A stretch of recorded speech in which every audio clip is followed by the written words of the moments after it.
Assalamualaikum warahmatullahi wabarakatuh. Waalaikumsalam warahmatullahi wabarakatuh. Selamat pagi anak-anak semua. Pagi, Bu. Baik, apa kabar hari ini anak-anak?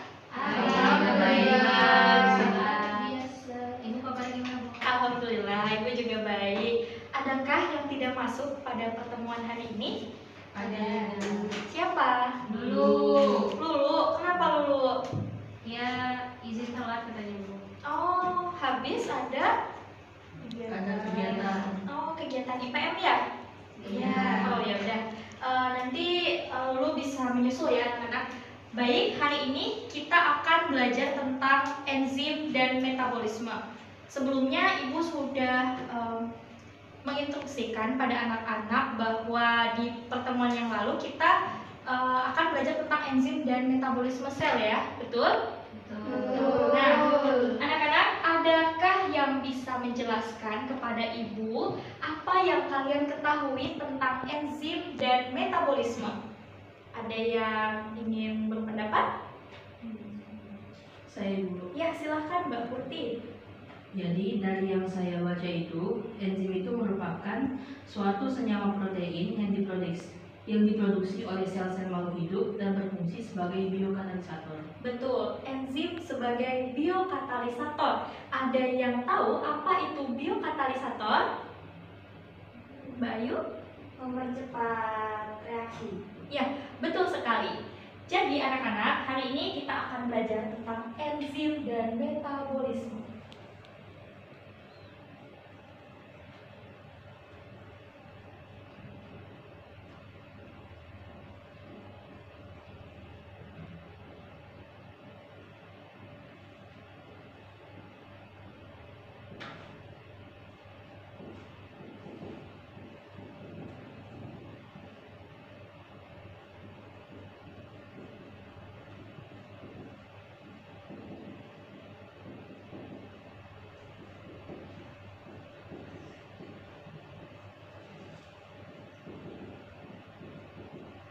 Nah, hari ini kita akan fokus pada 3 pembahasan ya anak-anak. Yang pertama mengenai enzim, kemudian cara kerja enzim, dan faktor pada enzim. Nah, untuk enzim sendiri, tadi kita sudah membahas ya anak-anak tentang pengertian enzim itu apa, kemudian sifat-sifat.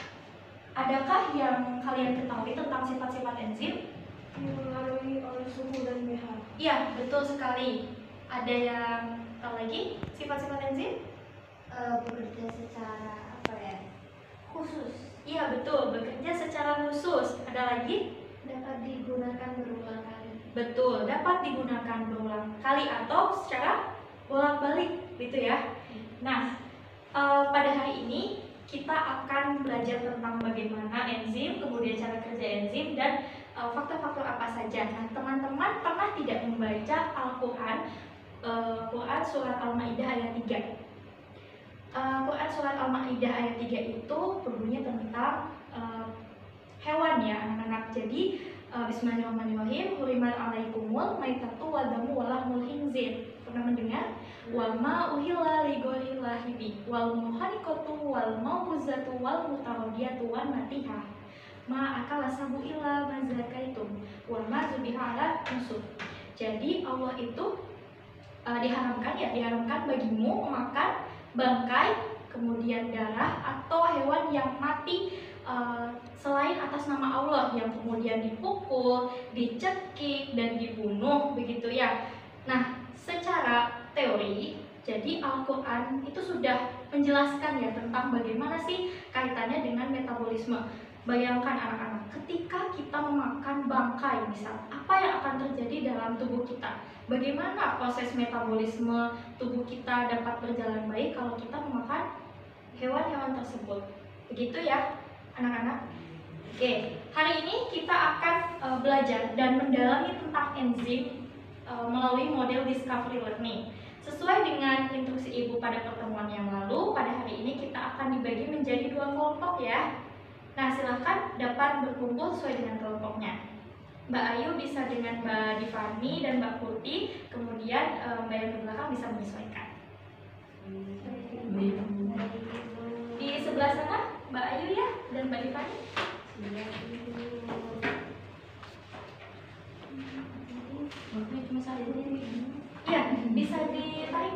putih nggak apa? Diambil bangkunya. Oh, Mbak Putih sebelah Bertiga sana. aja ini. Iya, bertiga. Oh. Nah, Mbak Ayu. Nah, gitu Mbak Putih geser ya. Oke, anak-anak. Nah, Ibu punya dua apa ini? Apa ya namanya ya? Gambaran. Iya, punya dua gambar ya. Dua alat peraga. Yang satu ini menggambarkan teori enzim dan yang satunya juga sama. Anak-anak sudah Ibu minta untuk mempelajari teori enzim ya sebelumnya. Jadi Ibu akan bagikan secara acak mengenai teori enzim. Anak-anak silahkan menentukan termasuk ke dalam teori jenis apa dan bagaimana penjelasannya. Anak-anak Ibu beri waktu selama 5 menit untuk berdiskusi dan nanti hasil dari diskusi tersebut dapat anak-anak tempelkan di papan tulis. Kemudian salah satu dari kalian dapat presentasi ke depan. Paham? Ibu. Sip. Ibu, Ya? izin ke kamar mandi. Oh iya, silakan Mbak Rifani.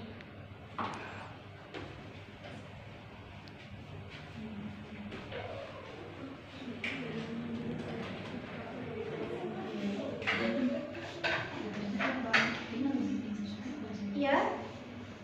Mbak Lulu. Oh iya, Mbak Lulu tadi kata Mbak Rifani habis IPM ya? Iya. Oh iya, nggak apa-apa. Mbak Lulu bisa ikut kelompok 2 ya?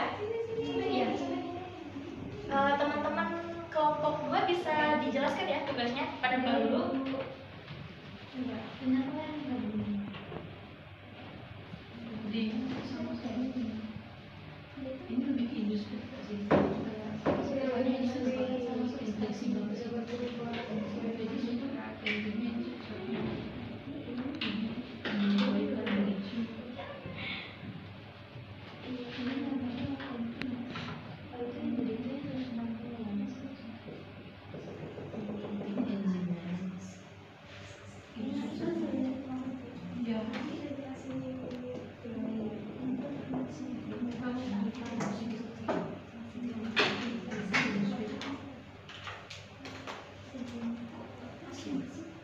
Waktunya 3 menit lagi ya anak-anak.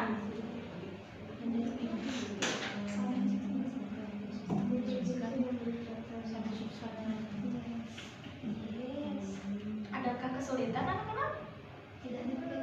Oh iya, nanti Ibu beri solusi ya. Aduh, solasi maksud Ibu ya, kok solusi? Kalau solusi itu kita menyelesaikan masalah ya. Ini juga menyelesaikan masalah. Iya betul, ini juga sama. Nanti anak-anak secara bergantian menempelkan ya di kelompok 1 dulu. Oke, waktu diskusi tersisa 2 menit lagi. Siap ya anak-anak?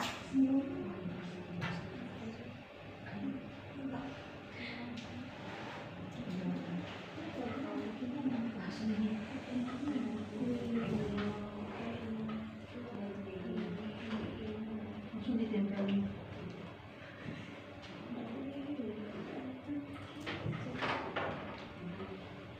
Baik anak-anak, sudah selesai diskusinya?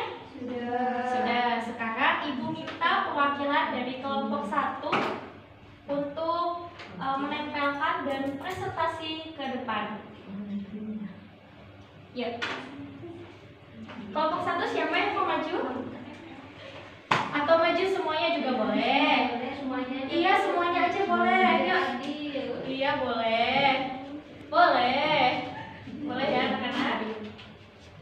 Yuk, kelompok 1 di sebelah sini. Yuk. Sambil diisi ya, nih teori apa? Mbak Yu dapat isi.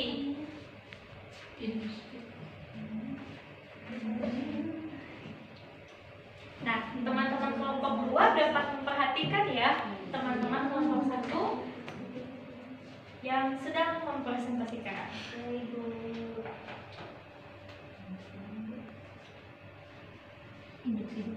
Industri.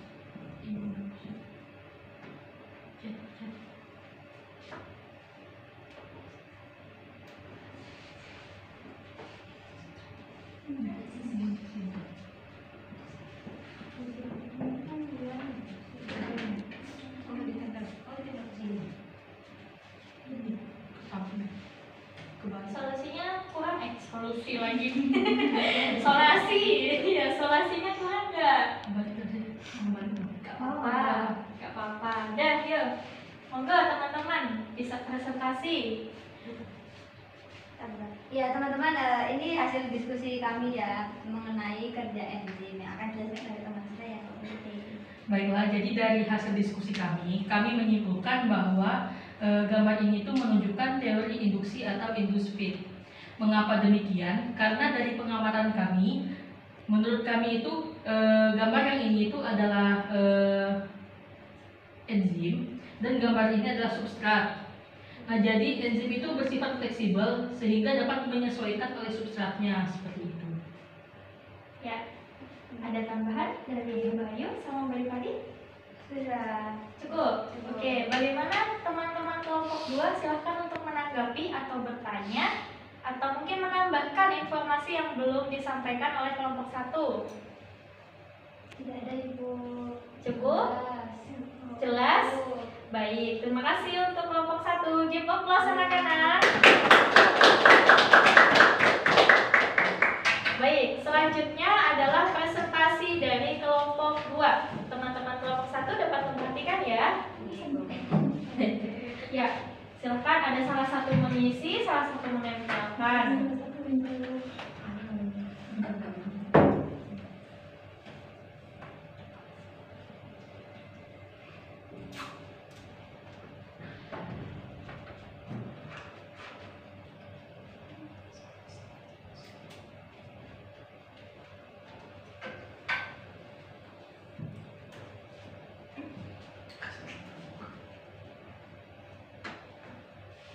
Teman-teman kelompok 2 itu menampilkan teori apa? Teori log and key. Apa ya teori log and key itu? Silahkan teman-teman kelompok 2 menyampaikan. Nah, dari yang kami dapatkan setelah berdiskusi cukup lama ya. Masya Allah, lama ya. Ya. Jadi teori log and key itu dimana di sini yang seperti kelompok 1 jelaskan ini adalah enzim, terus ini adalah substratnya. Dimana substrat itu dia sebagai kunci, dia akan menyesuaikan berikatan secara pas dengan sisi aktif si enzim ini gitu. Oke, jadi kalau menurut teman-teman kelompok 2 ini enzim itu seperti gembok dan kunci begitu ya? Iya Ibu. Ya, teman-teman kelompok 1 ada yang ingin ditanyakan? Izin bertanya. Iya, silakan Bayu. Peran kunci sama gemboknya bisa diganti nggak? Berarti kan substratnya menjadi gembok ya. Kunci enzimnya jadi gembok. Itu bisa nggak substratnya jadi gembok terus enzimnya jadi kunci? Kebalik gitu ya, bisa nggak? Nah, silakan teman-teman dijawab. Menurut saya nggak bisa karena sudah di dalam fungsinya masing-masing. Nanti kacau dia kalau di. Itu gembok itu sebagai intinya. Yes. Nah, sebagai tambahan nih, Ibu punya gembok. Teman-teman kelompok 2 dapat menjelaskan dia gimana sih cara kerja enzim sesuai dengan teori log and key. Jadi, ya, Kunci substratnya dimasukin. Jadi itu sisi aktifnya Iya. ujungnya ini ya. Iya. Jadi dia nanti akan membuka. Oke. Iya. Oke. Oke.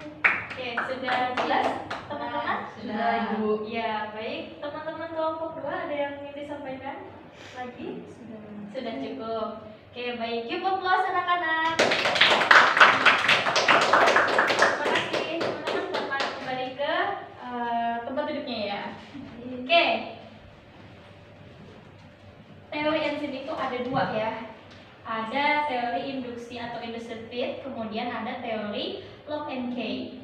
Anak-anak, adakah yang dapat menjelaskan bagaimana perbedaan di antara kedua teori tersebut? Saya. Ya, silahkan Mbak Evi. Kalau yang log and key itu sesuai sama si enzimnya. Ya, Kalau yang itu satunya menyesuaikan. iya menyesuaikan, lebih fleksibel begitu ya. Oke, terima kasih Mbak Evi. Tepuk tangan Mbak Evi. Anak-anak, mempelajari teori enzim, Ibu akan sajikan satu video supaya anak-anak lebih memahami bagaimana fungsi atau cara kerja enzim sesuai dengan teorinya ya. Ada yang bisa bantu Ibu? Saya Bu. Iya. Ini nampaknya berat sekali ya. Nah, terima kasih Mbak Divani. Ya. Dah. Oke, terima kasih. Kita akan melihat tayangan satu video tentang enzim.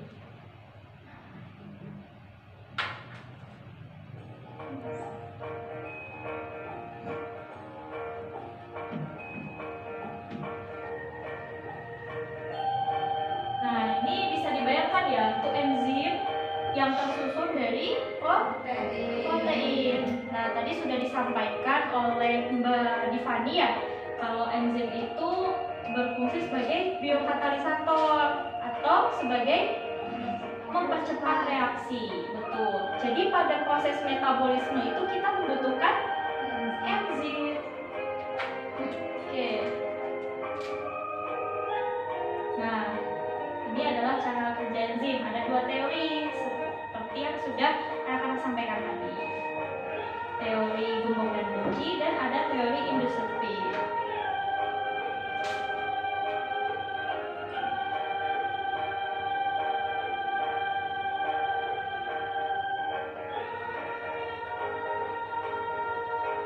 Nah, itu perbedaannya ya.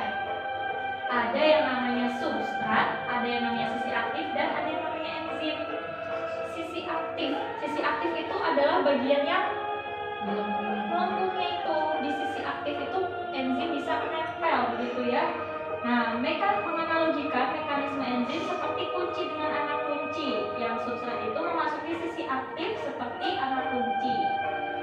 Nah, kemudian substrat itu menempati bagian sesuai dengan bentuknya. Terus tadi ada pertanyaan menarik dari Mbak Ayu. Bisakah kalau substrat dan enzim itu bertukar posisi gitu ya? Bisakah fungsinya bertukar? Ternyata tidak. Enzim itu sudah Allah ciptakan ya, sudah sedemikian rupa Allah menciptakan sesuai dengan pasangannya.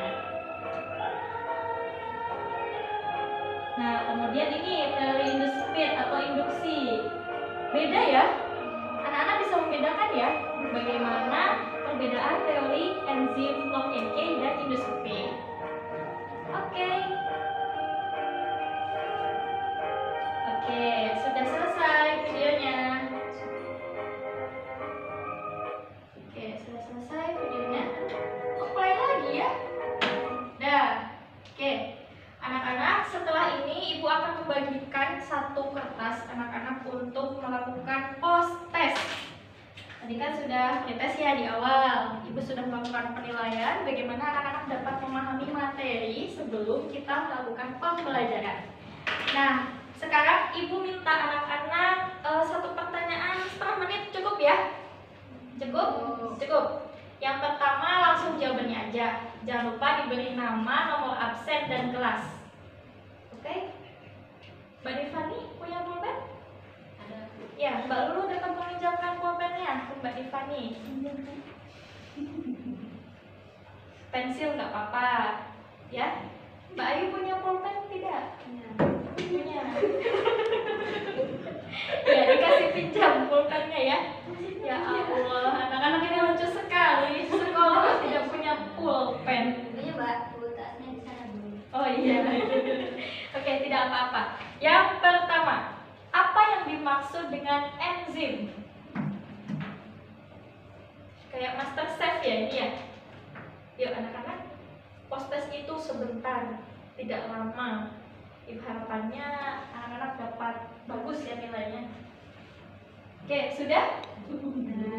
Sudah. Oke, apa yang dimaksud dengan metabolisme?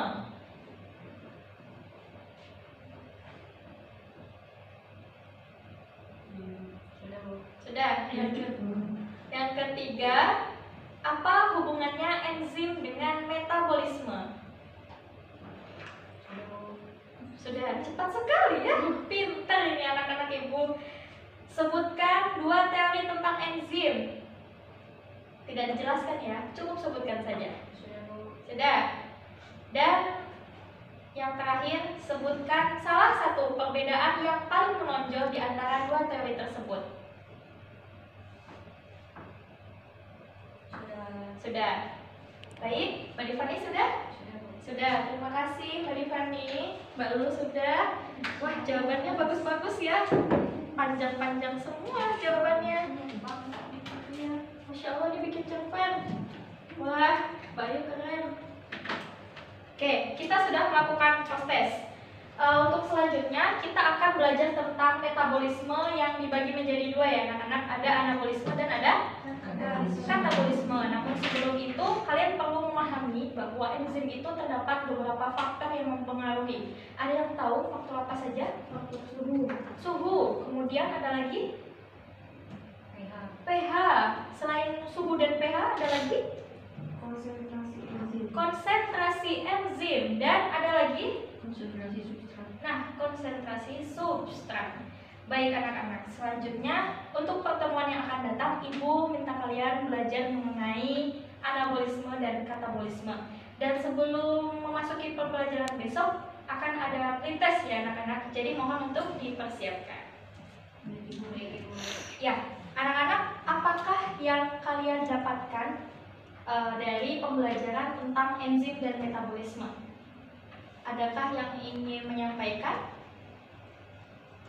Mbak Devani, silakan. Kalau yang saya dapatkan tadi tentang enzim itu ada dua teori, yaitu teori induksi sama teori lock and key. Ya. Udah itu aja, Bu. Oh iya. Ada yang mau menambahkan, Mbak Ayu? Enzimnya sifatnya biokatalisator. Ya, biokatalisator. Ada lagi Mbak Ayu? Sudah. Mbak Putih?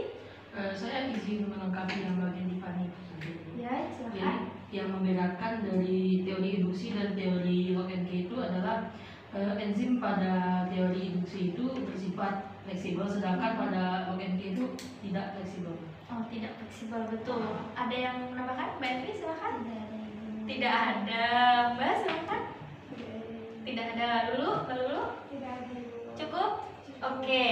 Berkaitan dengan pembelajaran anak-anak. Adakah mungkin anak-anak ingin menyampaikan untuk pembelajaran besok kalian ingin pembelajarannya seperti apa gitu?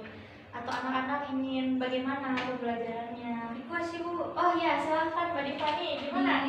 Selingin games Ibu. Oh, games. Iya, baik. Terus ada lagi? Sambil jalan-jalan Bu. Sama ibu di luar kelas. Oh, di luar kelas. Ya, besok sepertinya kita bisa ya praktikum kecil-kecilan ya anak-anak ya. Jadi nanti kita setelah ini pembelajaran pertemuan yang akan datang sebelum pretest, kalian Ibu minta untuk menyiapkan barang-barang kecil lah ya untuk praktikum. Nanti untuk barang-barangnya Ibu share di grup WhatsApp ya. Baik Ibu. Oke, harap dipersiapkan. Terima kasih. Ada yang ingin disampaikan lagi sebelum Ibu tutup pembelajaran pada hari ini? Sepertinya tidak ada. Cukup? Cukup. Terima kasih anak-anak, tetap semangat, tetap optimis untuk menempuh masa depan ya. Karena untuk menjadi orang sukses itu kita butuh perjuangan. Oke, Ibu tutup. Terima kasih. Apabila ada salah Ibu mohon maaf. Nun wal qalami wa ma yasturun. Wassalamualaikum warahmatullahi wabarakatuh. Waalaikumsalam